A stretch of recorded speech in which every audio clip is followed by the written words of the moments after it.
ప్రదేశాల్లోంచి దేవుని యొక్క వాక్యం వీక్షిస్తున్న మీ అందరికీ ప్రభునామలో నా స్వాగతాన్ని తెలియజేస్తున్నాను. దేవుని మాట విందాం. మనము నేర్చుకుంటున్నాము, మొదటి వారు అనేకులు ఏమవుతారు,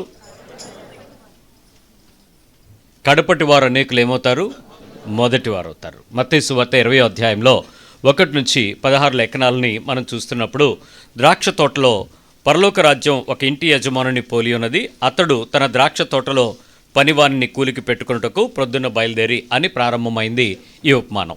ద్రాక్ష తోట వేరే చోట ఉంది, యజమానుడు ఒక ఇంటి యజమానుడు వేరే చోట ఉన్నాడు. ఆ ఇంటి యజమానుడు తన ద్రాక్ష తోటలోకి తన పనివారి కొరకు ఏర్పాటు చేసుకోవటానికి ప్రయత్నం చేస్తూ మొదటి గడియలో అంటే 6 గంటలకి, రెండవ గడి అంటే 9 గంటలకి, మూడవ గడి అంటే జాము మధ్యలో 12 గంటలకి, అలాగే ఇంకొక 3 గంటలకు కూడా వెళ్ళాడు. ఆఖరికి పని ముగిసే ముందు ఆఖరి గడి అయినటువంటి 5వ గంట కూడా వెళ్ళి కొంతమందిని తెచ్చుకున్నాడు.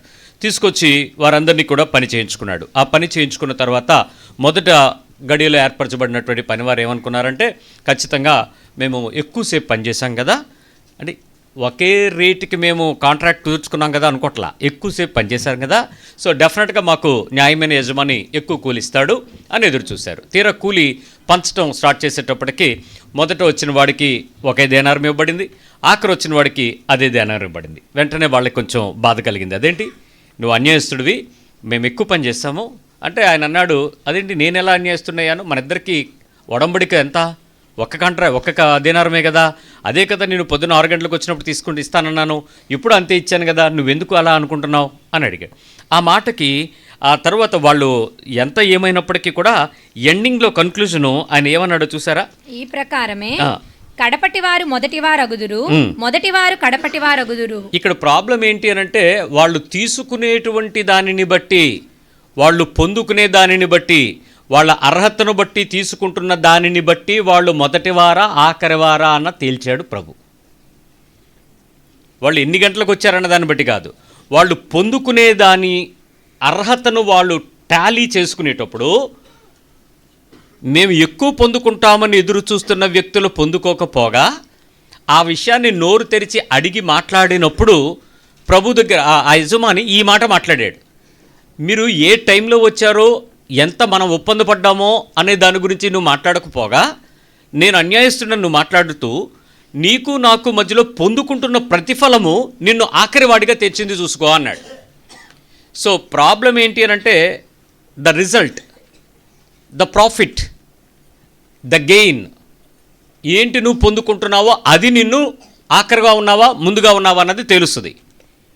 అది పొందుకునేటప్పుడు నీకు నీ యజమానికి మధ్యలో ఉండే హృదయం నిన్ను ఆఖరిగా ఉంచాడా, మొదట వరుసలో లెక్క పెట్టాడా అన్నది బయటపరుస్తుంది. సో నీ ఆలోచన ధోరణి దేవునితో లేక దేవుని దగ్గరకు వచ్చినటువంటి కాలముతో నువ్వు పోలిస్తే, ఏ సందర్భంలో ఏ స్థాయిలో నువ్వు దాన్ని స్వీకరించగలుగుతున్నావు దైవ సంబంధమైనవనే దాని మీద నీ అర్హత ఆధారపడుతుంది. సింపుల్ ఒక ఎగ్జాంపుల్ చెప్పి నేను ఈరోజు చెప్పవలసిన ఉపమానంలోకి వెళ్తాను. ఒక విషయం ఆలోచించండి. మన జీవితంలో నేను 10 సంవత్సరాల నుంచి ప్రభు దగ్గరికి వచ్చాను, ఒక 20 సంవత్సరాల నుంచి వచ్చాను, ఓ 40 సంవత్సరాల నుంచి వచ్చాను, అయినా నేను ఆశించింది దేవుడు నాకు ఎందుకో ఇవ్వట్లేదు. నేను ఉపవాసం ఉంటున్నాను, ప్రార్థనలు చేస్తున్నాను, కానుకలు ఇస్తున్నాను, మందిరానికి సమయానికి వెళ్తాను, చర్చిలో పని ఉంటే సేవ చేస్తాను, లేక ఆయా ప్రదేశాల్లో సువార్తలు అంటే వెళ్ళి సువార్త చెప్పడానికి చాలా దూరాలు నా సొంత డబ్బులు ఖర్చు పెట్టిన ప్రయత్నం చేస్తాను. ఎంత చేస్తున్నా నా పిల్లలు, నా కుటుంబం, నా పరిస్థితులు, నా ఆర్థిక స్థాయి ఏంటో అని నువ్వు అన్నప్పుడు ఆయన నిన్ను అంటాడు, నిన్ను మొదటి గడిలో పిలిచాను, నిన్ను 30 ఏళ్ల ముందు పిలిచాను, 40 ఏళ్ల ముందు పిలిచాను, 20 ఏళ్ల ముందు పిలిచాను, 15 ఏళ్ల ముందు పిలిచాను, కానీ ఈరోజు నీ హృదయంలో పెదవి విరుపు ఉంది అన్న శబ్దం ఉంది, నేను పొందలేకపోయాననే దుఃఖం ఉంది, నాకెందుకో నా అర్హతకు తగ్గట్టు నాకు ఇవ్వలేదు దేవుడు అనే కొంచెం నలుగుడు ఉంది. ఎంత ఆశించాను కదా, ఎందుకింత ఫెయిల్యూర్సు, ఎందుకింత అపచయం, ఎందుకింత నష్టం, ఎందుకింత బాధ, ఎందుకింత దుఃఖం, నేను దేవుని దగ్గరికి వచ్చి కూడా నాకేంటి ప్రయోజనం అన్న చిన్న చప్పుడు ఉంది చూసావా, ఆ చప్పుడు ఈ సంవత్సరాల మధ్యలో నీ సీనియారిటీని వెనక్కి తీసుకెళ్తుంది. మొదటి వారు అనేకులు ఏమవుతారు, కడపటివారు. మీరు ఇప్పుడు కళ్ళు తెరిచి చూడండి, ఎక్కడ మొదటి వారు ఉన్నారు, అందరూ లాస్ట్లోకి వచ్చున్నారు. ఎందుకు, ముందున్న వాళ్ళు ఎవరికి ఈరోజు వాళ్ళు ఆశించినవేం దొరకట్లా, వాళ్ళు ఎదురు చూసినవేం రాలా, వాళ్ళు కోరుకున్నవేం వాళ్ళ యొక్క చేతుల్లో లేవు, వాళ్ళు చేసిన ప్రార్థనలకు తగిన సమాధానాలు వాళ్ళ దగ్గర లేవు, వాళ్ళ కుటుంబాలు సంతోషంగా లేవు, వారి ఇంట్లో సమాధానాలు లేవు, ఆర్థిక స్థాయిలో దీవెన లేదు, పిల్లలు ఫలించలేరు, పరిపూర్ణంగా వాళ్ళు ఆశించిన ఏవి ఇళ్ళున్నాయి, కార్లు ఉన్నాయి, తినడానికి తిండి ఉంది, విషయాలను బట్టి లోకం చూస్తే లోకంతో సమృద్ధి ఉంది, కానీ హృదయంలో వాళ్ళకి దేవునితో సాటిస్ఫాక్షన్ లేదు. వీళ్ళకి అన్నీ ఉన్నాయి, వీళ్ళ చేతిలో దేనారం ఉంది, సాటిస్ఫాక్షన్ విత్ గాడ్ లేదు. సో వాళ్ళు ఎక్కడున్నట్టు దేవుడి లెక్కలో వెనకత్తలు ఉన్నారు. నిన్న కాక మొన్న వచ్చినోడు, ఈ నెలలోనో ఒక సంవత్సరం క్రితమో యేసుప్రభు నమ్ముకున్నోళ్ళు, మీరు వాళ్ళని చూడండి, వాళ్ళ హృదయాలు ఎంత సంతోషంగా ఉంటాయి, వాళ్ళు ఎంత నవ్వుతూ ఉంటారు, వాళ్ళు ఎంత ఉద్రేకంగా ఉజ్జీవంగా ఉంటారు, ఎంత ఆశగా ఆసక్తిగా ఉంటారు, ఎంత కోరికగా ఉంటారు, ప్రభు దగ్గర రావడానికి వారు ఎంత ఇష్టపడతా ఉంటారు, ప్రభువుని పాటలు పాడడం, వాళ్ళ జీవితంలో కార్యాలు పొందుకోవటం అనేది వాళ్ళకి మెయిన్ ఓరియంటేషన్ కాదు. ఎర్లీ కొత్తగా వచ్చిన వాళ్ళకి ప్రభు దగ్గర ఏం కార్యాలు కాదు, ప్రభువే వారికి దొరికాడు, ప్రభువు వారికి గొప్ప, దేవునిని స్తుతించడం, దేవుని ఆరాధించడం, దేవుని వాక్యం, దేవుని మందిరం, దేవుని సన్నిధి, దేవుని సహవాసం, దేవుని ప్రజలతో స్నేహం, ఎంత ఆసక్తిగా పరుగులు పెట్టుకొని వస్తారంటే వాళ్ళు మొదటి వారు. మనం ఎవరం ఇప్పుడు? ఈరోజు చాలామందికి దేవునితో ఉండేటువంటి ఆ అక్వడెన్స్, ఆ సంబంధం చాలా సంతోషంగా చాలామందికి లేదు, కాదంటారా? సో ఈరోజు నువ్వు ఆఖరిగా ఉన్నావు, మళ్ళీ నువ్వు ముందుకు రావడానికి అవకాశం ఉందో లేదో తర్వాత చెప్తాను. ముందు అసలు ఈ విషయం విందాం. ఈ విషయాల్లో మనిషి యొక్క హృదయం దేవుని యొక్క ఆలోచనకు తగినట్లుగా పెరుగుతుందో లేదో ఒకసారి ఆలోచిద్దాం. ఇప్పుడు నేను చెప్పిన మాట ప్రకారం మనం ఆలోచిస్తే, యేసు ప్రభు దగ్గరికి వచ్చినప్పుడు ప్రభులో రక్షణ పొందేవారు ఎలా ఉంటారు అని అడిగితే యేసు ప్రభు వారు ఒక మాట చెప్పారు. ఒకసారి చూడండి, మత్తయి సువార్త 7వ అధ్యాయము 21వ వచనంలో, 21 7:21, మాథ్యూ 7:21. మత్తయి సువార్త 7వ అధ్యాయము 21వ వచనం. ప్రభువా ప్రభువా అని నన్ను పిలుచు ప్రతివాడును పరలోక రాజ్యంలో ప్రవేశింపడు, కానీ పరలోకమందున నా తండ్రి చిత్త ప్రకారము చేయువాడే ప్రవేశించును. ఇక్కడ ప్రభువా ప్రభువా ఈ పదం గుర్తుపెట్టుకోండి, మళ్ళీ మీ దగ్గరికి ఆ విషయాన్ని మాట్లాడతాను. ఏమన్నారు వాళ్ళు? ప్రభువా ప్రభువా అని పిలుస్తారు. మనం మాట్లాడేటప్పుడు కూడా చాలా మంది ప్రార్థన చేసేటప్పుడు ఈ పదం వాడుతూ ఉంటాం. ఏమని? ప్రభువా. తండ్రి. ఇంకా ఏమేం పదాలు వాడతాం? ప్రభువా, తండ్రి, తండ్రి, నాయన, దేవా, యేసయ్య, పరిశుద్ధాత్మ తండ్రి, యెహోవా దేవా, ఇంకా కృపగలిగిన నాయన,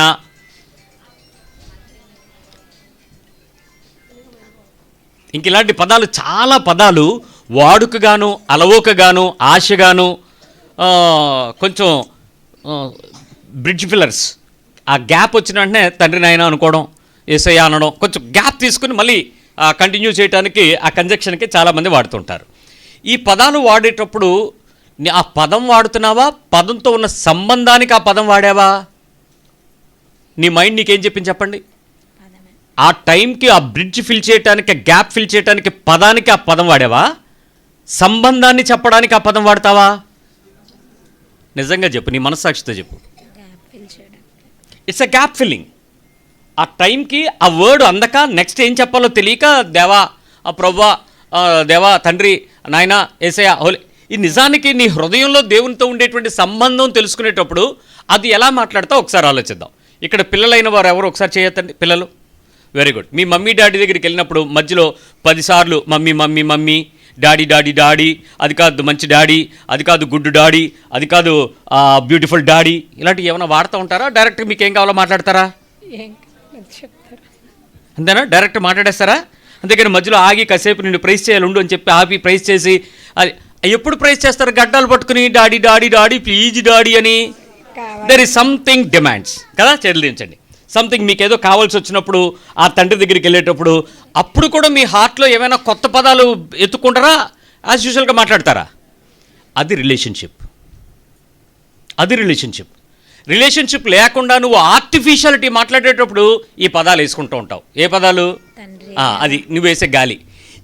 వాస్తవంగా ఈ పదాల మధ్యలో నీ సంబంధం సరిగా లేనప్పుడు యేసుప్రభు ఈ పదం చెప్పాడు. ప్రభువా ప్రభు అని పిలిచే ప్రతివాడు, మాట్లాడే ప్రతివాడు, పదాలు పలికే ప్రతివాడు, ఉచ్చారణలో మంచి పదాలు మాట్లాడే ప్రతివాడు పరలోక రాజ్యంలోకి రారు.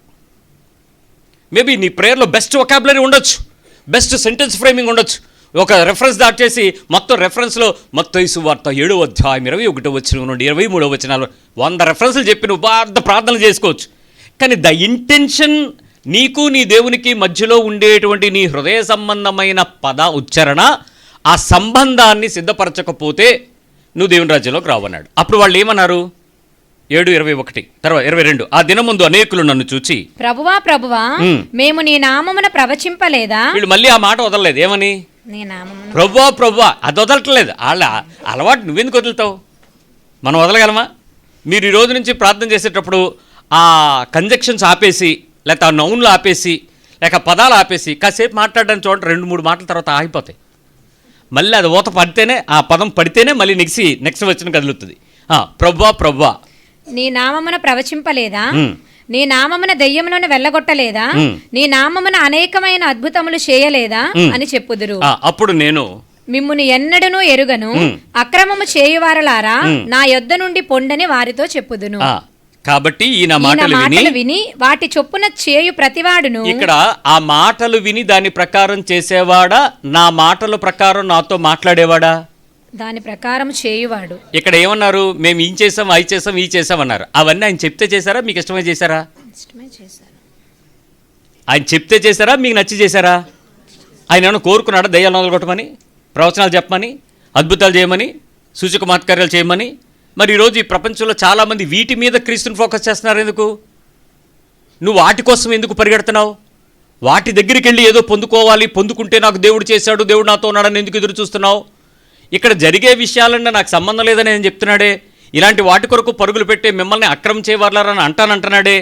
అంటే మొదట పరుగుతున్నటువంటి వ్యక్తులకు దేవుడిచ్చినటువంటి కృప ఒక్కసారి అర్థం చేసుకోండి. ఈ మాట మీకు అర్థమైతే తప్ప మీ భక్తిలో, మీ ప్రార్థనలో మీరు కడపటి వారుగా నుంచి కనీసం ఒక వరుసకైనా తోసుకుని ముందుకు రావడానికి ప్రయత్నం చేస్తారని నా తపన అంతే. లేకపోతే అక్కడే ఉంటానంటే మరీ మంచిది, నేనేమన్నాం. కానీ వాస్తవం చెప్తాను వినండి. ఇక్కడ నీ నామమున మేము ప్రవచించలేదా? నీ నామమున మేము దయ్యాలను వెళ్ళగొట్టలేదా? నీ నామమున అనేకమైన అద్భుతాలు చేయలేదా?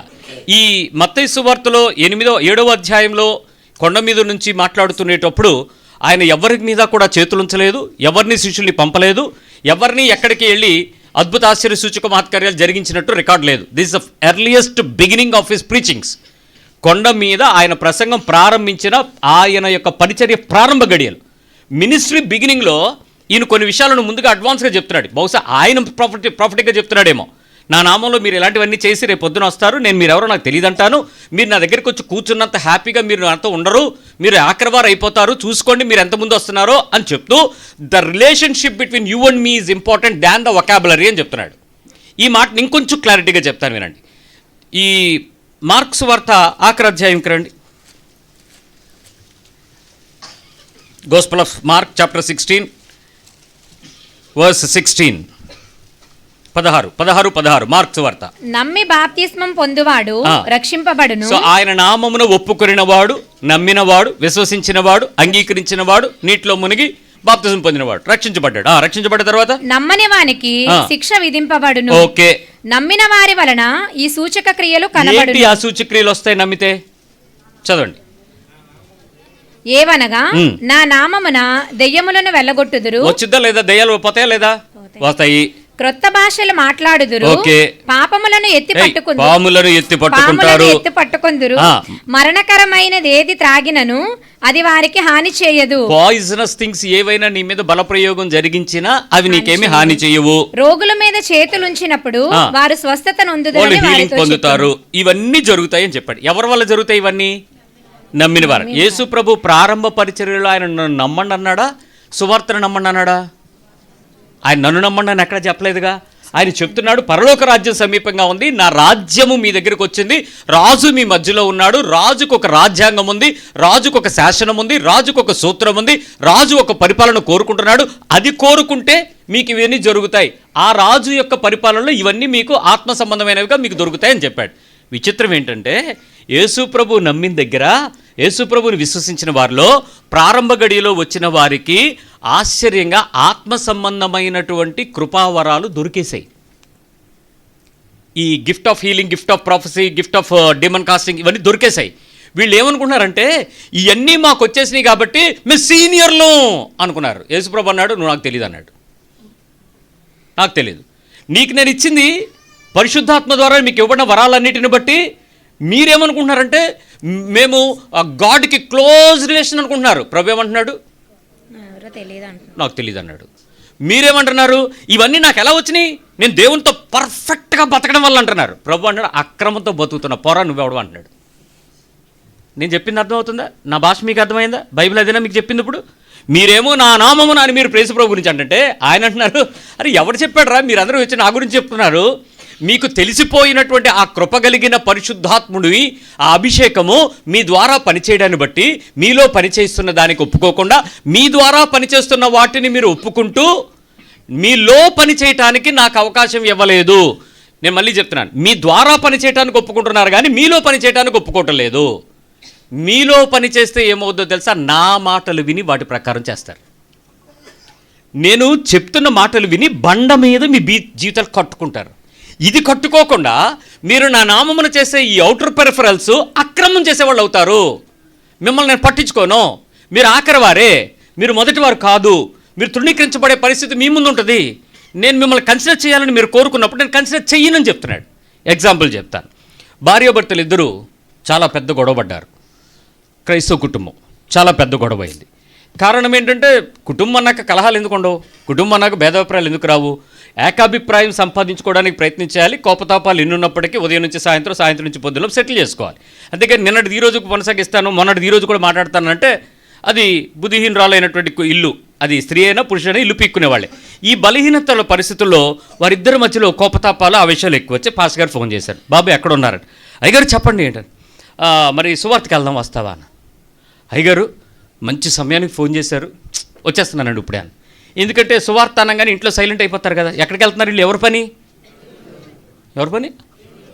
దేవుడి పని. కాబట్టి ఈ దయ్యాన్ని దూరంగా ఉంటే ఆ దేవునికి దగ్గరగా వెళ్ళిపోతాం అనుకుని దయ్యాన్ని వదిలిపెట్టి దేవుని దగ్గరికి వెళ్ళిపోయాడు. సో ఆశ్చర్యంగా ఈయన సువార్త ప్రకటిస్తున్నాడు. ప్రభు మధ్యాకాశానికి వచ్చాడు, ఈ బెదర్ చెయ్యెత్తాడు, నెక్స్ట్ నేనే అని. ప్రభు నన్ను వాగా అక్కడే అన్నాడు. అదేంటి ప్రభు నేను గోస్పల్ చేస్తుంటే అన్నాడు, నువ్వెవడో నాకు తెలియదు అన్నాడు. అదేంటి ప్రభు నేను నీ సువార్త చేస్తున్నప్పుడు నువ్వు మధ్యలోకి వచ్చి నన్ను చెయ్యి తీసేస్తావేంటి, నన్ను పట్టించుకోవేంటి అని అడుగుతున్నాడు. ప్రభు అంటున్నాడు, నువ్వు సువార్త చేస్తున్నావు అనేది నీ ద్వారా జరిగిస్తున్నటువంటి ఒక పనే. 100 మంది రక్షించబడతారు, ఓకే నేను యాక్సెప్ట్ చేస్తాను. కానీ నువ్వు వచ్చి ప్రభు అంటున్నావు, కానీ నువ్వు నా మాటల చొప్పున నువ్వు చేయట్లేదు. నా మాటలకి నువ్వు లోబడలేదు. నా మాట ప్రకారం చేయకుండా నువ్వు నా గురించి మాట్లాడితే, నా గురించి చెప్పుకుంటే, నా గురించి పాటలు పాడితే, నా గురించి నువ్వు కృపావరాలు ఆపరేట్ చేస్తే, నా గురించి నువ్వేదేదో చెప్తే నేనేమి నీ గురించి కన్సిడర్ చేయాల్సిన అవసరం నాకు లేదు. కాబట్టి నువ్వెవరో నాకు తెలియదనే చెప్తాను అని ఈ వచనం ద్వారా మనతో చెప్తున్నాడు. సో ఇప్పుడు మనలో చాలామంది ఆయన మాటల చొప్పున చెయ్యకుండా ఆయనకు పాటలు పాడేవాళ్ళు ఉన్నారు, పాటలు రాసేసేవాళ్ళు ఉన్నారు, చూన్ చేసేవాళ్ళు ఉన్నారు. ఒక క్రైస్తవ సాహిత్యంలో మనం ఎరగబడిపోయి పండిపోయినంత జ్ఞానం ఉంది. కానీ దేవుని మాట అయితే ఒకటే, నువ్వెవరో అలా అనుకోకుండా ఉండేటట్లు ప్రయత్నించేద్దాం. ఈ విషయాన్ని అర్థం చేసుకుంటూ ఇప్పుడు మనం ఒకసారి ముందుకెళ్దాం. 23వ అధ్యాయం రండి. మత్తయి సువార్త 26వ అధ్యాయం, మాథ్యూ 26. మత్తయి సువార్త 26వ అధ్యాయం, మాథ్యూ 26. ఇక్కడ ప్రభు అనేవారు ఎలా ఉంటారో మీకు ఒక శాంపిల్ చూపిస్తాను. యేసు ప్రభుతో నడిచిన దగ్గరగా ఉండేటువంటి వ్యక్తులు యేసు ప్రభుతో నడిచిన పరిస్థితుల్లో ఎలా ఉంటాయో ఒకసారి చూద్దాం. మాథ్యూ 26:22, 26, 22. అందుకు వారు బహు దుఃఖపడి ప్రతివాడును ప్రభువా నేనా అని ఆయన అడుగగా, ఇక్కడ ముందు వచ్చిన కంటెస్ట్ చదువునా 21, వారు భోజనం చేయుచుండగా ఆయన మీలో ఒకడు నన్ను అప్పగించినని మీతో నిశ్చయముగా చెప్పుచున్నాను అనెను. అందుకు వారు బహు దుఃఖపడి, అక్కడ ఒక పెయిన్ఫుల్ సిచ్యువేషన్ జరిగింది. వాళ్ళు ఏమయ్యారు? బహుగా దుఃఖపడ్డారు. దే గాట్ ఫియర్ఫుల్ పెయిన్ వచ్చింది. ఇప్పుడు నేను ఇక్కడ ఇదే ఇలాగే మాట్లాడుతూ, ఇప్పుడు వాక్యం వింటున్న మీలో ఒకడు నన్ను సాయంత్రం పోలీసులకు అప్పచెప్తారన్నాను అనుకో, మీరేమంటారు? అప్పుడు మిమ్మల్ని ఎలా చూస్తున్నాను అనుకోండి ఒకసారి, మీకు భయం వేస్తుంది. నేనా? మేం కాదు, ఇదే ఫీలింగ్. అక్కడ 12 మందే ఉన్నారు. 12 మందితో మాట్లాడుతున్నప్పుడు కరెక్ట్గా ఒక్కడికి అందరూ దుఃఖపడ్డారు. ఆ మాట అన్నాడు. ఏమన్నాడు? ఇప్పుడు ప్రభువా నేనా అని ఆయన అడుగగా, అప్పుడు ఆయన చాలా జెంటిల్గా ఒక సమాధానం, ఆయన నాతో కూడా పాత్రలో చెయ్యి ముంచిన వాడెవడో వాడే నన్ను అప్పగించువాడు. మనుష్య కుమారుని గూర్చి వ్రాయబడిన ప్రకారము ఆయన పోవుచున్నాడు, కానీ ఎవని చేత మనుష్య కుమారుడు అప్పగింపబడుచున్నాడో ఆ మనుష్యునికి శ్రమ. ఆ మనుష్యుడు పుట్టియుండని ఎడల వానికి మేలని చెప్పెను. ఆయనను అప్పగించిన యూదా బోధకుడా నేనా అని ఆయనను అడుగగా, ఆగండి వాళ్ళు ఏమడిగారు యేసుప్రభుని? ప్రవ్వా నేనా, ప్రభువా అని అడిగాడు. యోధా ఏమడిగాడు? బోధకుడా నేనా. ఏంటి ఆ స్పెల్లింగ్ మారింది? వాళ్ళు ఏమడిగారు? ప్రవ్వా. ప్రభువా, you are my king, you are my lord. వీడు యేసుప్రభుని ఎలా చూస్తున్నాడు? బోధకుడుగా. 12 మందిలో గుంపులో కలిసిపోయినప్పుడు వీళ్ళందరూ కలిపి యేసుప్రభుని ఏమనుంటారు? ప్రభువా ప్రభువా అని ఉంటారు. ఇప్పుడు అందరూ అనేవాళ్ళు అందరూ చేరతారా ఇప్పుడు దీని ప్రకారం చూస్తే? నీ జీవితంలో యేసు ప్రభువుని ప్రభువుగా అంగీకరిస్తున్నావా? స్వస్థపరిచేవాడుగా మాత్రమే చూస్తున్నావా? అయితే వెళ్ళవు. అప్పులు తీర్చేవాడిగా చూస్తే వెళ్ళవు. పెళ్ళిళ్ళు చేసేవాడిగా చూస్తే అవ్వలేవు.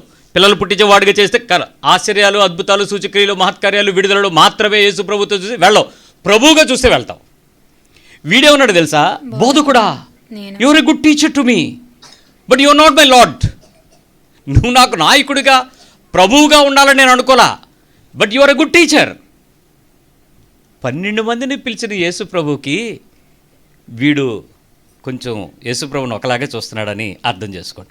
ఇప్పుడు యేసుప్రభు గురించి ఒకసారి పక్కకు పెడదాం. మీరు కూడా చాలా చోట్ల దేవుని మాట వినడానికి వెళ్ళేటప్పుడు దేవుని వాక్యమును వాక్యముగా వినేవాళ్ళు ఎంతమంది ఉన్నారు?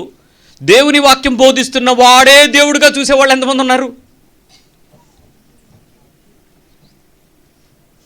అర్థమైందా? దేవుని వాక్యమై ఉన్న యేసు ప్రభు నాతో మాట్లాడుతున్నాడని చూసి బాధపడేవాళ్ళు, భయపడేవాళ్ళు, ఎదురు చూసేవాళ్ళు, విశ్వసించేవాళ్ళు ఎంతమంది ఉన్నారు? దేవుని వాక్యము బోధిస్తున్న వాడే మా దేవుడు అనేటట్టుగా చూసేవాళ్ళు ఎంతమంది ఉన్నారు? అప్పుడు వెళ్తారా? ఎవరు ముందు ఎవరు వెనక? సో ఇక్కడ ప్రభువుగా ఆయనను ఎదురుగా పెట్టుకొని ఆయన మాటకు నా బతుకుని మార్చుకుని, ఆయన మాటకు నా విలువను పెంచుకొని, ఆయన మాటకు నా జీవితంలో వదులుకోవాల్సిన విడుచుకొని, ఆయన మాటను బట్టి నేను ఏదైనా చేసుకోవటానికి నా హృదయం సిద్ధపడగలిగితే అది నీవు ఆయనను ఒప్పుకున్నట్టు. అది నీ మొదటితనం. లేకపోతే నువ్వు ఏ విషయంలోనైనా ఒక చిన్నదానికి పెదవి విరుపు వచ్చినా, క్రియకు దూరమైన, ఆలస్యమైన, వెనక్కి జరిగిన నీ జీవితంలో చాలా వెనక్కి జారుతావు, చాలా దూరం అవుతావు. ఇది ప్రమాదం. ఇప్పుడు మొదటి వారుగా ఉండేవారు కడపటి వారిగా మారడానికి యేసు ప్రభు చెప్పినటువంటి విషయంలో పరిశుద్ధాత్మ ద్వారా నువ్వు జరిగించే క్రియలు తెలిసినంత మాత్రంలో నువ్వు యేసు ప్రభు తెలుసని కాదు. అది పరిశుద్ధాత్మ ద్వారా నీ ద్వారా జరిగిస్తున్నటువంటి పనులు తప్ప నీ విలువను బట్టి, నీ మేలును బట్టి, నీ యొక్క వాక్య సహిత జీవితం బట్టి జరుగుతున్న విషయాలు అయితే కావు. సో ఇప్పుడు విషయానికి వస్తున్నాను. నేను మీకు ఒక 7 అంశాలు మీతో మాట్లాడినప్పుడు నువ్వు ఏ పద్ధతిని, ఏ పరిస్థితుల్లో ప్రభుతో నువ్వు అథెంటికేషన్ ఉందో లేదో ఒకసారి చూసుకోండి. నెంబర్ 1, ఎంత గొప్పగా చేశామో ఏ మనసుతో చేస్తున్నాం, ఈ రెండింటికి తేడా నీకు తెలియాలి. ఏదైనా ఒక పని జరిగించితే నీ ఇంట్లో ఎంత గొప్పగా చేశామో అన్నట్టుంటుందా, ఏ మనసుతో చేస్తున్నామో చెప్పగలవా? ఏ పనైనా నీ ఇంట్లో కార్యక్రమం చేస్తే ఎంత గొప్పగా చేయాలనుకుంటావా, ఏ మనసుతో చేస్తున్నావో చెప్పగలవా? ఏ పనైనా. ఫర్ ఎగ్జాంపుల్ నీ ఫంక్షన్ అనుకో, ఎలా చేస్తావు? అంతేనా? గొప్పగానేనా? ప్రభు ఏమంటాడు? There is a difference with Christ. క్రిస్టియానిటీలోనే మోసపు ఉచ్చులో పడి చాలామంది మొదటి వారు వెనక్కి వెళ్ళిపోవడానికి కారణం ఇవే. ఆయన ఏమంటాడంటే నువ్వెంత గొప్ప చేసావు నాకు కాదు, ఏ మనసుతో చేస్తున్నావు అన్నది ఇంపార్టెంట్. ఆ లెక్కను చూస్తే మనలో ఎంతమందిని తేలిపోతామనరా? అందరూ ఏదైనా చేసే ప్రదేశంలో మనం ఎలా ఉండాలనుకుంటాం? గొప్ప, మంచి యోగ్యమైన మంచి మనస్సా? అన్ని చోట్ల గొప్పే కదా. మనం బయట కనపడాల్సింది ఏంటి? మనం ఎంత గొప్పగా చేయగలిగితే శబాష్ అన్నట్టు అనిపించుకోవాలి.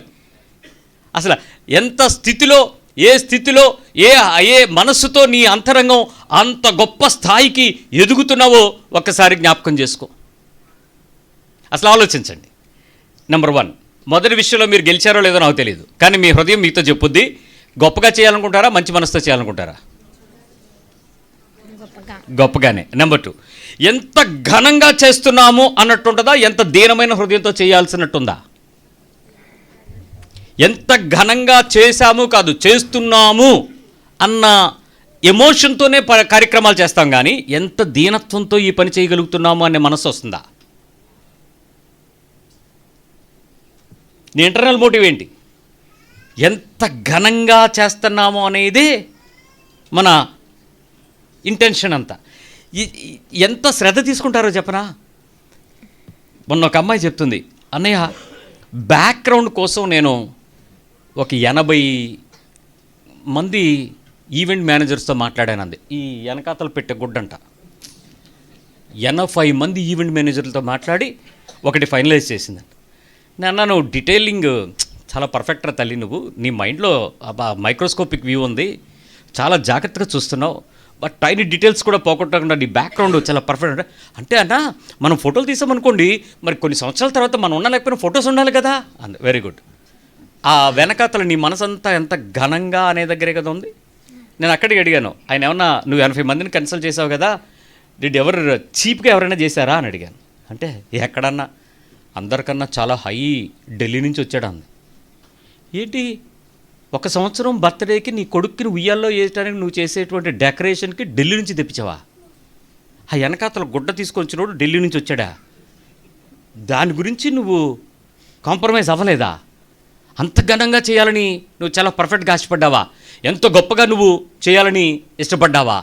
అయ్యి బాబోయ్, చాలా సిన్సియర్ అమ్మా, చాలా సీరియస్ అమ్మా అని ఆయన ఆలోచించాడు. సో ఆలోచిస్తున్నటువంటి ప్రతి పరిస్థితికి తగినట్టు ఏ పరిస్థితుల్లోనైతే ఆ పనిని నువ్వు చేయలేకపోయావో, ఏ పనినైతే చెయ్యటానికి నువ్వు ఘనంగా అన్న ఆలోచనకు నీ మనసు వచ్చిందో ఒకసారి ఆలోచిద్దాం.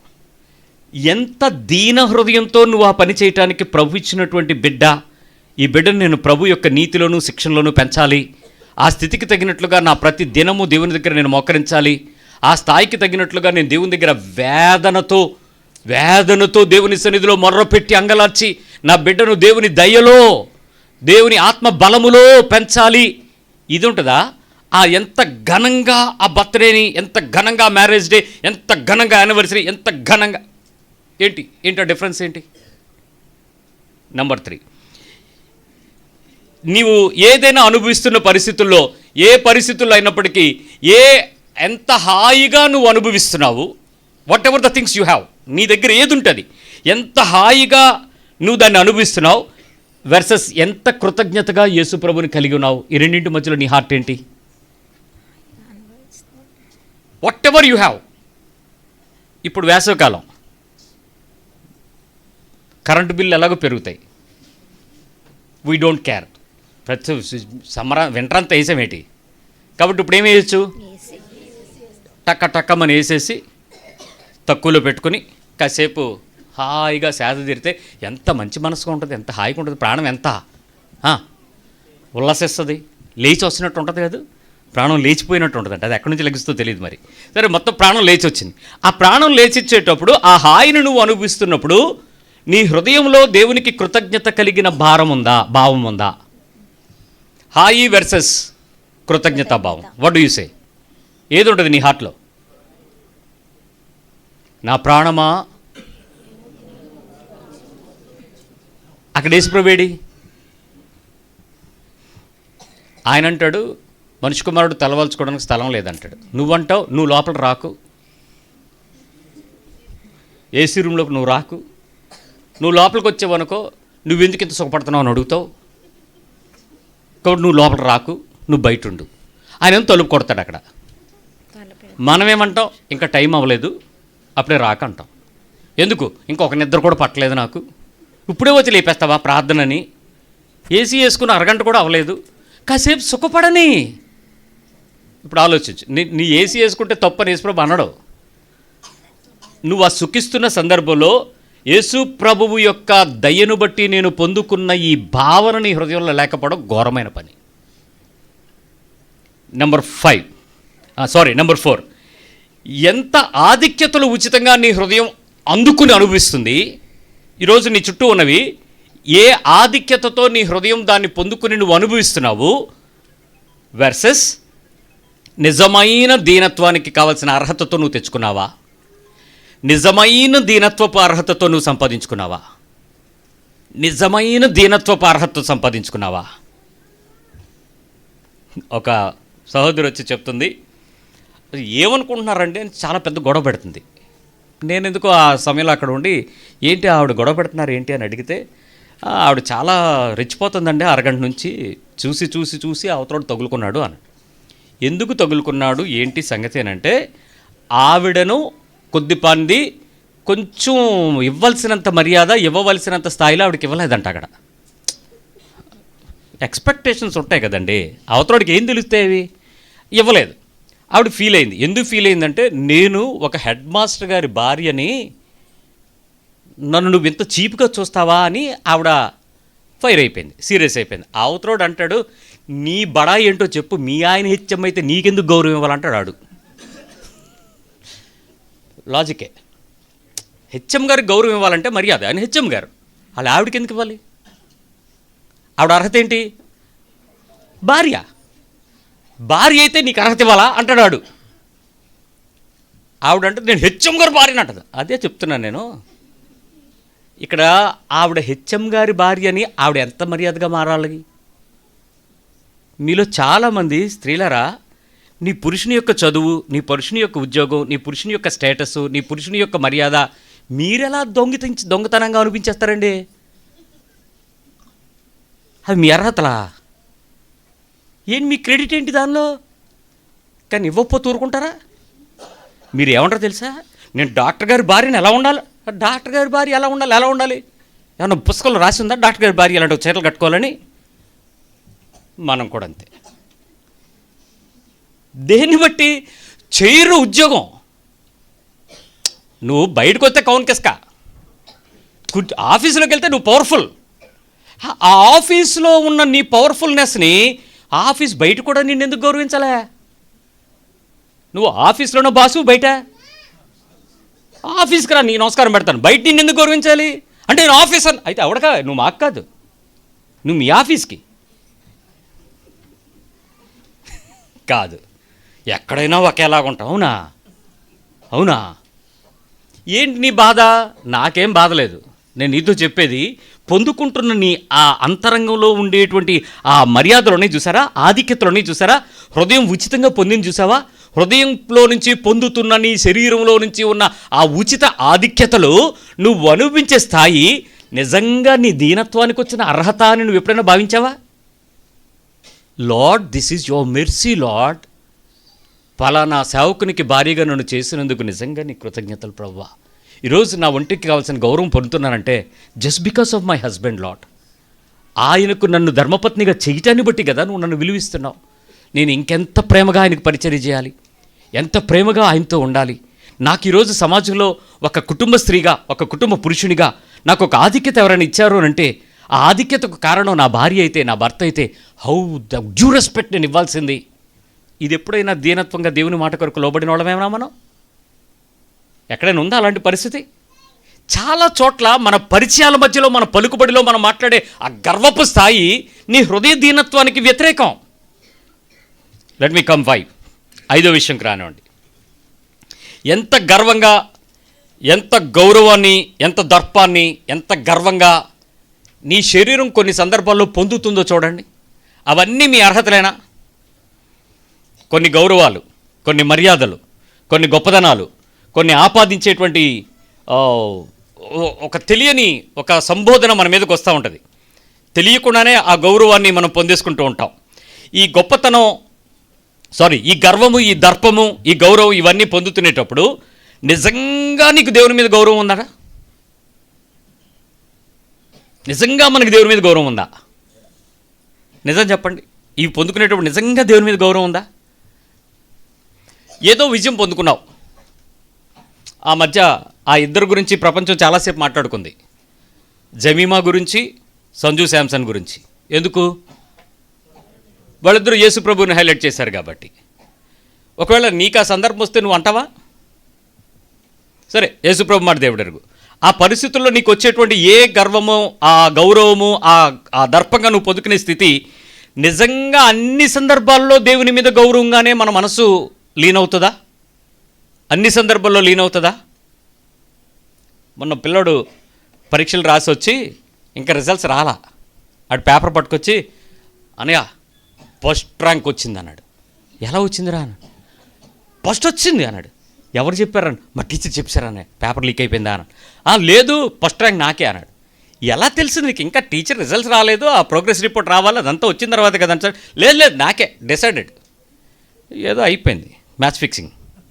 ఏదో చేసి ఉంటాడు వీడు, టీచర్కి కళాఖండ 2 కేజీలు పంపించి ఉంటాడు.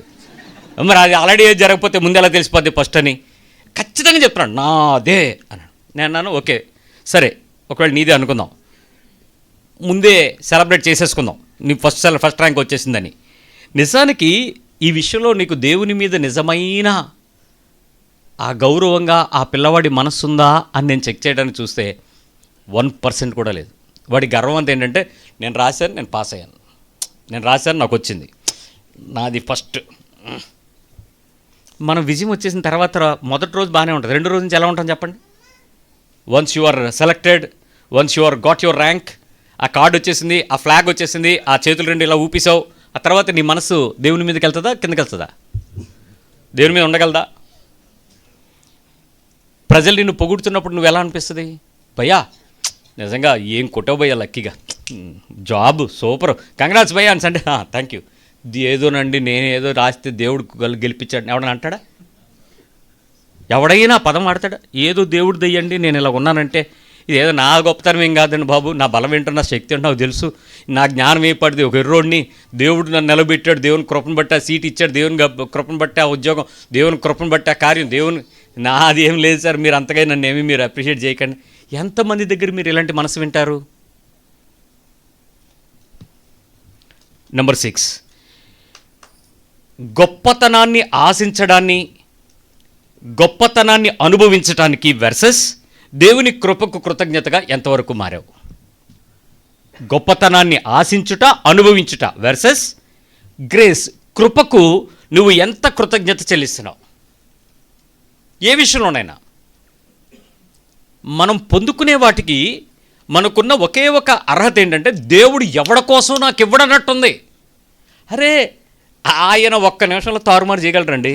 రాజు గడ్డి మేసేసాడు ఒక్క నిమిషంలోనే. నెబుకద్నెజరు గడ్డి మేయడానికి గంటల బట్ల, సెకండ్ల కాలంలో గోళ్ళు బొలిసిపోయి పశువులా మారిపోయాడు, నేలమడిపోయాడు. గర్వం ప్రవేశించిన మరుక్షణం జరిగినటువంటి పరిస్థితి అది. దేవుడి దగ్గరికి వచ్చేటప్పటికి ఏదైనా మార్చగలడంటే ఎలాగైనా మారుస్తాడు, అది కూడా గుర్తుపెట్టుకోండి. సో నిన్ను నన్ను కాదు ఎవరినైనా మార్చగలడు.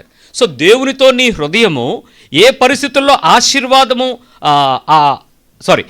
దేవుని గొప్పతనాన్ని ఆశించడం, అనుభవించడానికి నీవు కృపకు నిజమైనటువంటి కృతజ్ఞత ఎంతవరకు చెల్లించగలుగుతున్నావు? కృపకు. కానీ 100 విషయాలు మీరు మాట్లాడండి, 90 విషయాల్లో మీరు లెగుస్తారు, 10 విషయాల్లో కృప గురించి మాట్లాడతారు, 90 మీరే లెగుస్తారు. ఒకవేళ యేసు ప్రభుని పిలిచి యేసు ఏంటి సంగతే అన్నారు అనుకోండి, ఆయన ఏమంటాడు? దేవుని కృపను బట్టి నేనేమై ఉన్నానో అది.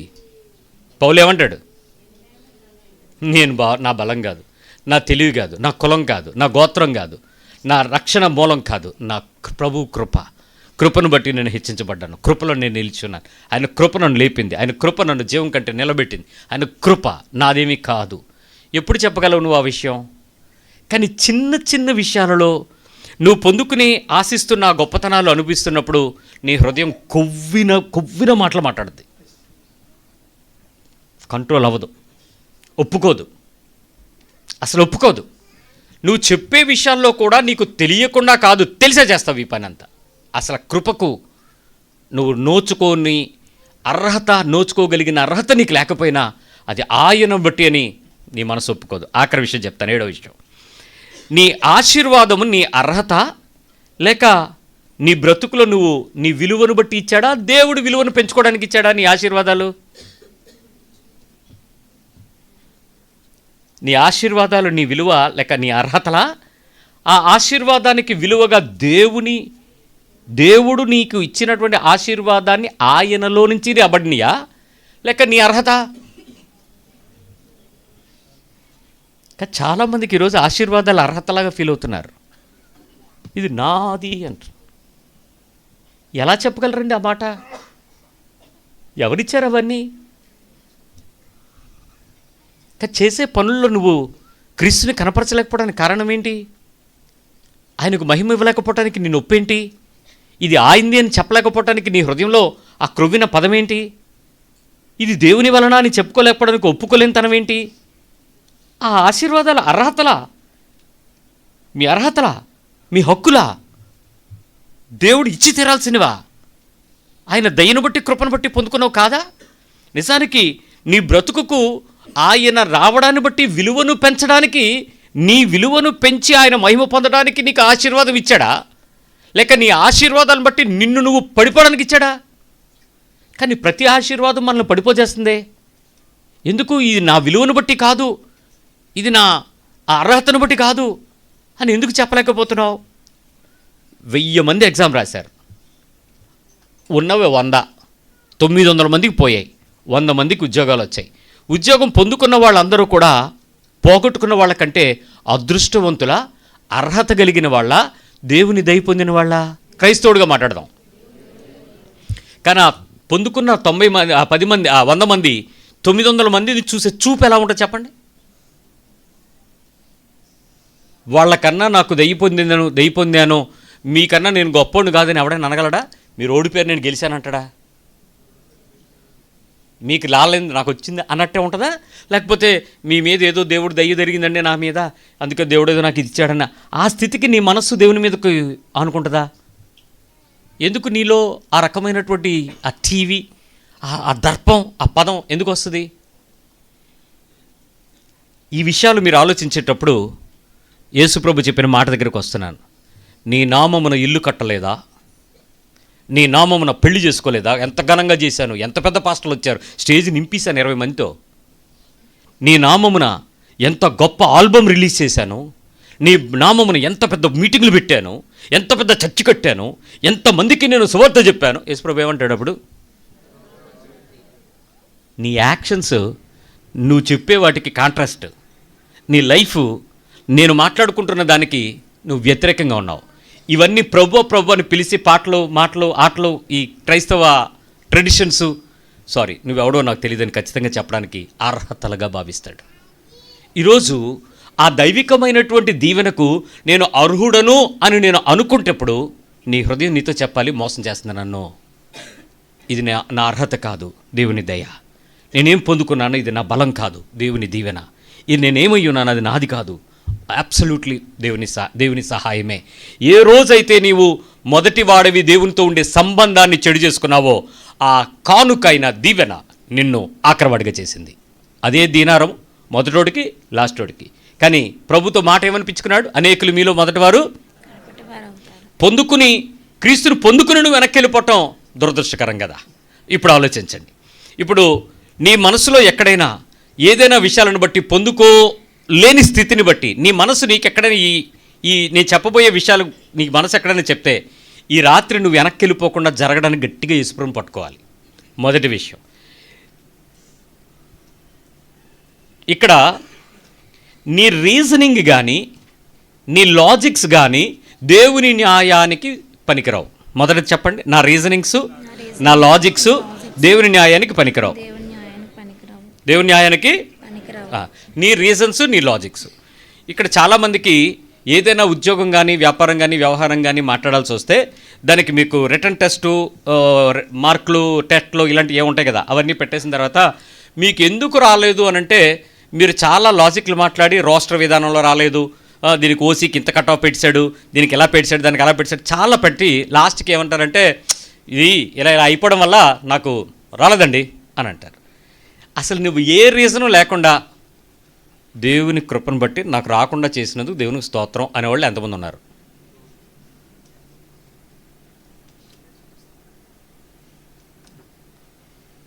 చర్చికి రావట్లేదు అమ్మా అంటే ప్రమోషన్ రాలేదంది. ప్రమోషన్కి చర్చికి సంబంధం ఏంటి సిస్టరు అన్నానంటే, ఇప్పుడు నేను ఆల్ నైట్ ప్రేయర్కి వస్తానండి, ట్యూస్డే ఫాస్టింగ్ ప్రేయర్కి వస్తానండి, అందరికీ చెప్పానండి ఈ వారం నాకు ప్రమోషన్ టెస్ట్ ఉంది, ఖచ్చితంగా ఫస్ట్ మనం అటెండ్ అయితే వచ్చేస్తుందని అందరికీ చెప్పానండి, ఇప్పుడు రాలేదండి. వచ్చిన వాళ్ళకి చర్చకు వచ్చిన వెంటనే వాళ్ళు ఏమడుగుతారు? సిస్టర్ బాగున్నారా అని అడగరు, ఉద్యోగం వచ్చిందా అని అడుగుతారు, అదే ప్రమోషన్ వచ్చిందా అని అడుగుతారు. ఇప్పుడు నేనేం చెప్పాలి? నాకున్నటువంటి రీజనింగ్స్ ప్రకారం, నా లాజిక్స్ ప్రకారం నేను ఫస్ట్ ఉన్నాను, నేను ఎలిజిబుల్ ఫర్ ద క్రైటీరియాస్, అంత రోస్టర్గా ఎంత పర్ఫెక్ట్గా ఉంది, మరి నాకు ఎందుకో రాలేదు. ఇప్పుడు ఎవరు ఇవ్వలేదు? ఖచ్చితంగా మేనేజ్మెంట్ ఏం చేసిందో దాని విషయం ఇవ్వలేదు, దేవుడు ఇవ్వలేదు. ఇప్పుడు నేను ఆ విషయం చెప్పుకోవడానికి సిగ్గుచేటు కాబట్టి నేను మంచి చర్చికి కొంచెం వాళ్ళు మర్చిపోయిన తర్వాత అప్పుడు వద్దాం అనుకుంటున్నాను. ఈ లోపు ఏమైనా ట్రాన్స్ఫర్ అయ్యి వచ్చానని చెప్దాం అనుకుంటున్నాను, అందుకే రాలేదంత. గుడ్. ఆల్రెడీ నువ్వు వెనకదానివే, నువ్వు మొదటిదానివి కాదు, ఆల్రెడీ కడపటి దానివే. ఆల్రెడీ వెళ్ళి లైన్లో నుంచున్నా వెనకతలే, నువ్వు ముందుకు రావాలన్నా రాలేవు. ఏదైనా నీకు రాలేనప్పుడు నీ రీజన్స్ నీకు ఉంటాయా? దేవుని కృపను బట్టి నాకు ఇవ్వకుండా చేసినందుకు దేవునికి స్తోత్రం హృదయపూర్వకంగా చెప్పగలవా? ఫోటోగ్రాఫర్ చెప్తాడు కదా, స్మైల్ అంటే ఏంటి? నవ్వండి ఒకసారి. అలాగే నవ్వాలా? ఎలాగా రానప్పుడు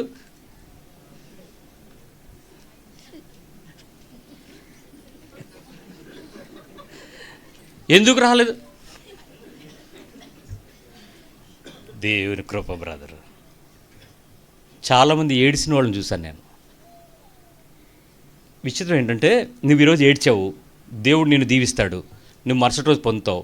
కానీ ఈరోజు ఏడుస్తూ దేవునికి మధ్యలో నీకు ఉన్నంత దూరం నీ ఎప్పటికీ ఫుల్ చేసుకోలేవు. ఒక నిమిషం దేవునితో నీ ఎడబాటు జీవితకాలంలో నువ్వు ఎప్పుడు కూడా గ్యాప్ని ఫిల్ చేయలేవు. ఈరోజు దేవుని మీద నీకున్న కోపం, ఈరోజు దేవునితో నీకున్నటువంటి అడుగు దూరం, ఈరోజు దేవునితో నువ్వు మాట్లాడడంలో నీకున్నటువంటి అభ్యంతరం, ఈరోజు దేవుని మీద నీకు ఉండేటువంటి నమ్మకంలో అపనమ్మకం, ఈరోజు దేవుని మాటల విషయంలో అది పొందుకోలేనప్పుడు నీ హృదయంలో కలిగిన ఒక అవిశ్వాసం నీ లైఫ్లో తిరిగి కనెక్ట్ అవ్వలేదు. అది ఎప్పటికీ వెనకవాడికే. అదే ఈ ఉపమానం చాలా తీవ్రంగా చెప్పాల్సి వచ్చింది. మొదటి వారు అనేకులు, కడపటి వారు అవుతారు. అసలు నీకున్న సంబంధం ఏంటి?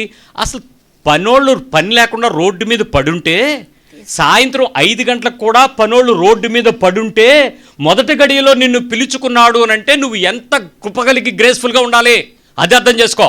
5వ గంటకు కూడా పనోళ్ళు రోడ్డు మీద ఉన్నారు.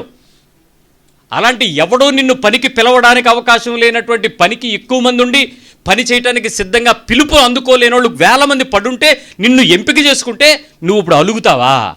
నువ్వు ఏడుస్తావా? రాలేదని కంప్లైంట్లు చేస్తావా? ఇవ్వలేదని నీ హృదయంలో దుఃఖం ఉందా? ఎందుకు చేయలేదని దేవుడి మీద అలుగుతావా? ఇప్పుడు నీ మనసు ఏం చెప్తుంది నిన్ను? ఎంత వ్యతిరేకమైన మనసు నీది! అలాంటి మనసులో నీ హృదయం ఎందుకు వచ్చింది? అసలు ఆ డిస్టెన్స్ ఆఫ్ గ్యాప్ ఎందుకు వచ్చింది దేవుని మీద? అది నిన్ను కడపడివాడిగా చేస్తుంది. క్రీస్తు నీ చేతిలోకి వచ్చేసాడు, దీనారం దొరికిపోయింది, బట్ నువ్వు ఆఖరికి వెళ్ళిపోయావు. మళ్ళీ చెప్తాను రెండో విషయం. ఎప్పుడూ కూడా మానవ అర్హతలు దేవుని కృపకు దీవునికి విలువ కాదు. నోటితో చెప్పండి. ఎప్పుడు కూడా మానవ అర్హతలు దేవుని కృపకు దీవెనకు విలువలు కావు. నీ రిజర్వేషను, నీ మెరిట్, నీ రిటర్న్ టెస్ట్ క్వాలిఫైడ్, నీ మెడికల్ ప్రొఫిషియన్సీ, లేక నీకున్న ఎక్స్పీరియన్సు, లేక నీకున్నటువంటి ఏ రకమైనటువంటి వాల్యుబుల్ థింగ్స్ కూడా నిన్ను దేవుడు దీవించడానికి అర్హతలు కాదు. ఎప్పుడూ దాని గురించి అతిశయపడడానికి వీల్లేదు, ఎప్పుడూ వారి గురించి మాట్లాడడానికి వీల్లేదు, ఏ విషయంలోనూ కూడా నువ్వు హైలైట్ చెప్పుకోవడానికి వీల్లేదు. ఏ పరిస్థితుల్లో కూడా నీ అర్హతలు దేవుని కృపకు దీవెనకు విలువగా ఎంచడు. గొర్రెలు కాసుకునేవాడు రాజు అవడం ఏంటండి? అడికి ఏ అర్హత ఉందండి? ఆ ఇల్లు ఏమైనా రాజరిక కుటుంబంలో పుట్టిందా? యెషయా కుటుంబం ఏమైనా? ఆయన తీసుకొచ్చి రాజుని చేస్తాడు అంతే. బెత్లెహేము నక్షత్రం అతని నుంచి ఉదయించేస్తుంది అంతే. దావీదు నక్షత్రం అయిపోద్ది అంతే. ఎక్కడి నుంచైనా తీసుకురొస్తాడు దేవుడు.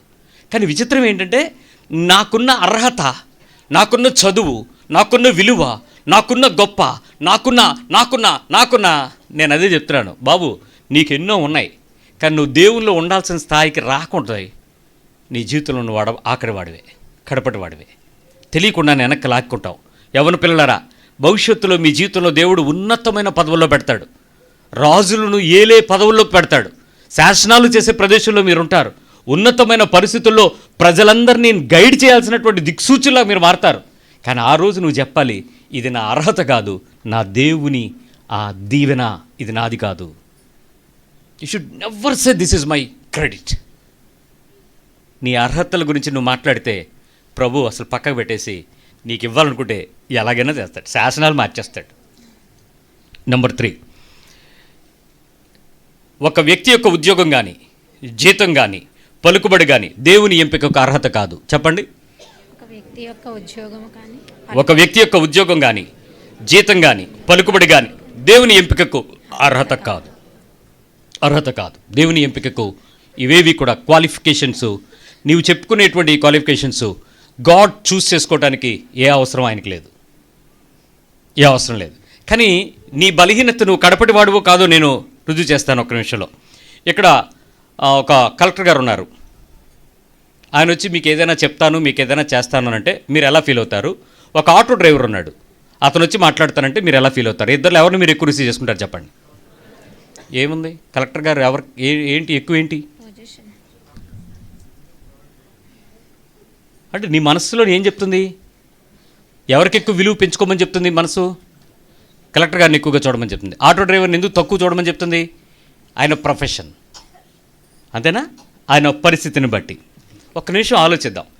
నీ ఉద్యోగము, నీ జీతము, నీ పలుకుబడి దేవుని ఎంపికకు అర్హత చేయటానికి నాలాంటి నాయకుడు అనబడిన వాడు మోసగించబడచ్చు. కానీ దేవుడు ఆ కింద స్థితిలో ఉన్న వ్యక్తిని నడవడానికి ఇష్టపడతాడు. మేము పిలవాలంటే అప్పుడు ఎవరిని పిలుస్తాం? పెద్దవాళ్ళని కుర్చీలు ఎవరిని కూర్చోబెడతాం? ఆటో డ్రైవర్లా, కలెక్టర్లా? ఎందుకు? అదొక గొప్ప మాకు, అదొక విలువ మాకు. ఒక కింద స్థాయి అనేటువంటి ఉద్యోగాల్లో మనుషులకు ఉండేటువంటి పరిస్థితులను బట్టి చూస్తే వాళ్ళని తక్కువగా చూడు అనేటువంటిది సమాజ అభిప్రాయం. దేవుని ఎంపిక ఏంటి? There is no reason for God's choosings. ఆయన నిన్ను ఎంపిక చేయడానికి నీ చదువుని, నీ డిగ్రీని, నీ అర్హతని ఎప్పుడు చూడరా. అందుకే జ్ఞానులకేమో మరుగు చేశాడు వాక్యాన్ని, పసిబిల్లర నోట స్తోత్రాన్ని సిద్ధింపజేస్తాడు. జ్ఞానులకి దేవుని సంగతులు అర్థం కాకపోవచ్చు. ఆ విషయాలు ఎప్పటికీ ఆ పరిస్థితి పనికిరాదు. ఈరోజు నువ్వు దేవుని సంబంధమైన విషయాలలో నీ పలుకుబడికి ఇవెక్కడైనా కారణం చేసుకుంటున్నావేమో, దేవుని నీకు ఆస్పదం చేసుకుని దేవునిలో నీ విలువను పెంచుకోవడానికి మాత్రమే ప్రయత్నం చేయి. ఎప్పటికీ నువ్వు కడపటివాడిగా మారడానికి నాకు ఇష్టం లేదు. నెంబర్ 4, నీ అందము, నీ ఆకర్షణలు దైవిక పనులకు ఆధిక్యతలు ఎప్పటికీ కావు. నోటితో చెప్పండి, నా అందము, నా ఆకర్షణలు దైవిక పనులకు ఆధిక్యత కాదు. లేని ఉన్నట్లు వేషాలైకు, అది వేషధారణ అంటాడు. మేకప్లు, రంగులు, లేనిపోయిన నగిషీలు పెట్టుకుని, ఎక్కడ లేని డెకరేషన్ పెట్టుకుని, దానికి ఒక హెయిర్ డ్రెస్సరు, దానికి ఒక మేకప్ టచ్అప్, దానికి ఒక లైట్ మ్యాను, ఇవన్నీ పెట్టుకుని ఇదంతా దేవుడు ఆత్మీయత అంటే మోసపోకండి, దేవుడు వెక్కిరించబడ్డు. కానీ చాలామందికి మనకి అదే ఆ రంగుల్లో ప్రపంచం మనకు ఆనందంగా ఉంటుంది, ఆత్మీయతగా ఉంటుంది. అది చాలా గొప్ప ఆత్మీయమైన పరిశుద్ధతగా కనపడది. వెనకాతలో వెలుగు, ఇది లైటు, నా వెలుగు కాదు. ఇది ఈ కర్టన్కి నాకు మధ్యలో ఒక లైట్ ఉంది. ఏదో ఆరా అనుకునేరు కనుక ఇదేమో ఆ లైట్లు కెమెరాలో కనపడడానికి పెట్టిన సెట్టింగ్లు అయ్యి. సో వాస్తవంగా ఏంటి?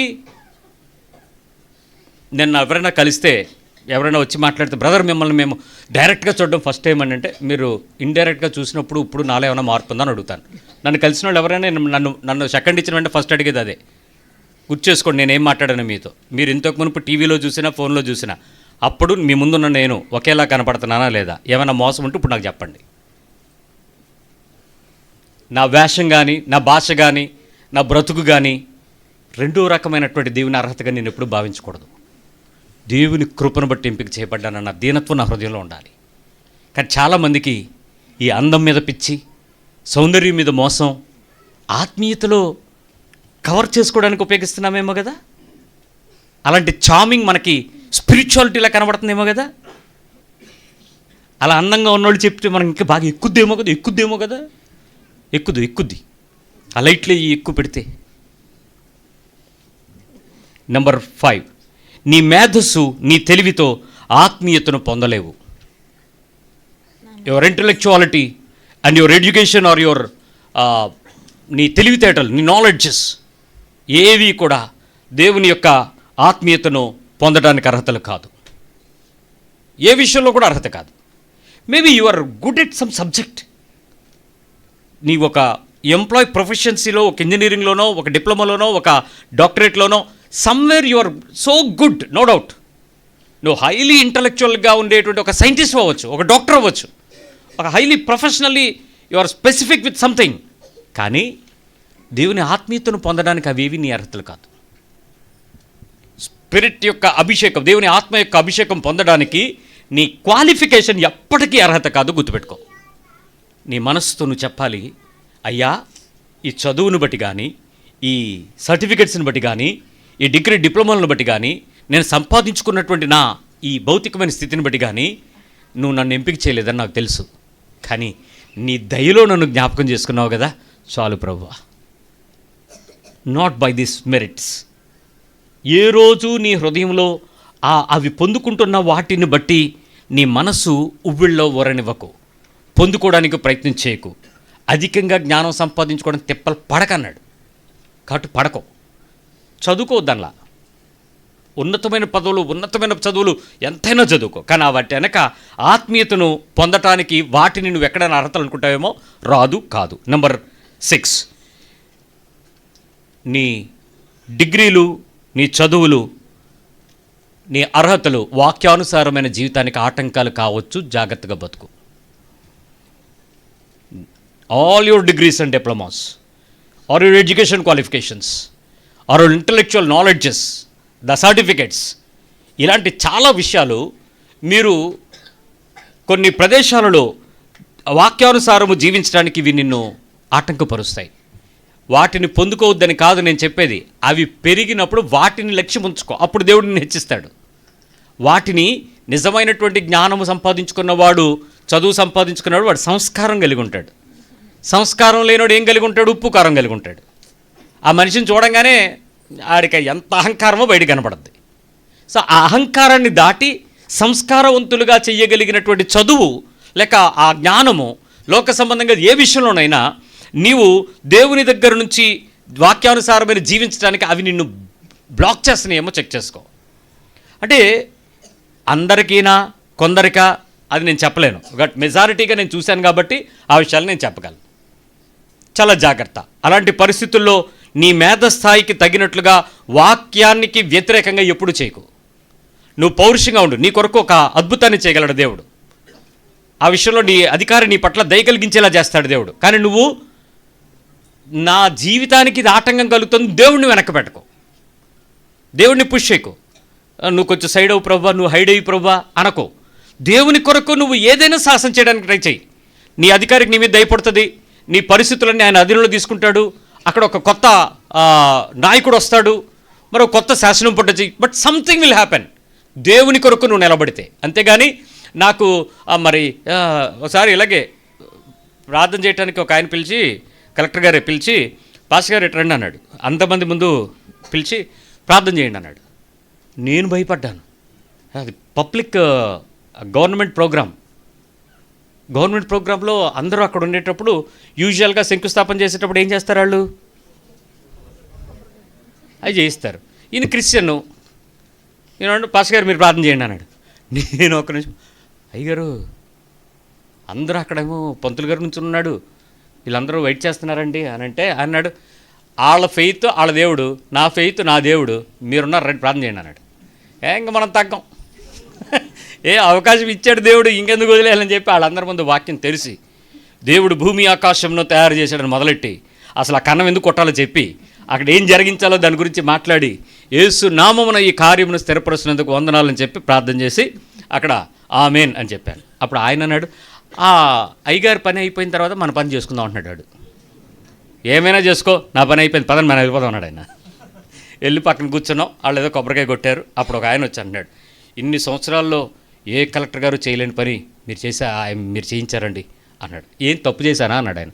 లేదు సార్ అంటే, India is a secular country, నీ మత గౌరవాన్ని నీకెంత ఉందో అధికారిగా నా ఆత్మగౌరవాన్ని నేను కాపాడుకోవటానికి నాకు అంతే అర్హత ఉంది, కాబట్టి యూ కెనాట్ డినై మీ అన్నాడు ఆయన. విచిత్రంగా ఆ బోరు వేసిన తర్వాత నీళ్లు పడ్డాయి కొండ మీద 230లో. ఇంతవరకు అక్కడ ఒక్క బోరు సక్సెస్ అయినట్లేదు.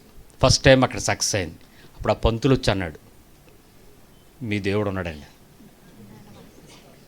ఒక మనిషిగా నువ్వు నిలబడతానంటే, నీ అర్హతలో దేవుడిని తోసేయకుండా నువ్వు నుంచోబెడతానంటే, ఆ ప్రదేశంలో నువ్వు మళ్ళీ గర్వంగాను రెచ్చిపోయి మాట్లాడకుండా సాక్షిగా ఉంటానంటే నిన్ను గొప్ప చేయటం దేవుని నీతి. లాస్ట్ నెంబర్ 7, ఆర్థికమైన స్థాయి, ఉన్నతమైన భావన ఆత్మీయతకు ఆత్మకు వ్యతిరేకాలు. నీ రిచెస్, నీ ఫైనాన్సెస్, నీ ఇన్కమ్స్, నీ గోల్డ్ అండ్ సిల్వర్ నీకున్నటువంటి ఆత్మీయతకు ఆత్మకు వ్యతిరేకాలు. ఆర్థికం ఎప్పుడు కూడా ఆత్మకు వ్యతిరేకమే. ఒకసారి సేన అనే దయ్యాలు పట్టినటువంటి ఆ మనిషి దగ్గరికి యేసుప్రభుని పిలిస్తే, యేసుప్రభు వెళ్తే అక్కడ జరిగిన సంఘటన ఏంటో తెలుసా? ఆ చుట్టుపక్కల ఊళ్ళో వాళ్ళందరూ వచ్చి యేసుప్రభుని ఏమన్నారు తెలుసా? మా ఇంటికి రా అన్నారు.